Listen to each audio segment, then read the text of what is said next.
Hello বন্ধুরা, আসসালামু আলাইকুম। কেমন আছো সবাই? আশা করছি খুব ভালো আছো। দেখো, আজ বিকালবেলায় আমরা সবাই ঘুরতে বেরিয়ে পড়েছি। তো কোথায় যাচ্ছি সেটা তোমরা সবাই কমেন্টে বলবে।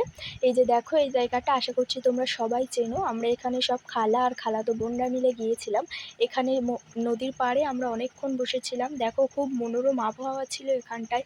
নদীর জল খুব সুন্দর ছিল আর এখন নদীতে জোয়ারও ছিল, তাই দেখতেও অনেক বেশি ভালো লাগছিল। এখানটায় আমরা ফটোশ্যুট করে তারপরে চলে যাচ্ছিলাম আরেকটা জায়গায়। এখানটায় এসে খুব ভিড়ে আমাদেরকে উঠতে হয়েছিল এই জায়গাটা, কারণ এখানটায় সবসময়ই প্রায় ভিড় থাকে। আর যেহেতু আমরা ঈদের পরের দিন এসেছিলাম তাই আরও ভিড় ছিল। আর তারপর এসেছিলাম এই নদীর পাড়ে। এখানটায় দাঁড়িয়েও আমরা অনেকটা ফটোশ্যুট করেছিলাম, কারণ এখানটায় সূর্য অস্ত যাচ্ছিল, দেখতে খুবই ভালো লাগছিল। আর এরপরে আমরা চলে যাচ্ছিলাম আরেকটা জায়গায়। আশা করছি জায়গাটা এবার তোমরা অনেকেই গেস করতে পারছো যে যে আমরা কোথায় গিয়েছিলাম। তো এখানটায় দেখো কতটা রাস্তাঘাট পরিষ্কার।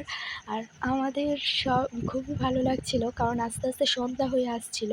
আর সন্ধ্যার সময় ঘুরতে এমনিতেও খুবই ভালো লাগে। আমরা যেহেতু অনেক খালাতো বোনেরা গিয়েছিলাম তাই আরও মজা করছিলাম। আর এখানটায় দেখো, এই যে জায়গাটা, এখানটায় ক্যামেরা করতে বারণ করছিল, তাও আমরা করেছি। আর এটা কি আশা করছি তোমরা সকলেই বুঝতে পারছো। এরপর আমরা চলে গিয়েছিলাম লালপোলের কাছে।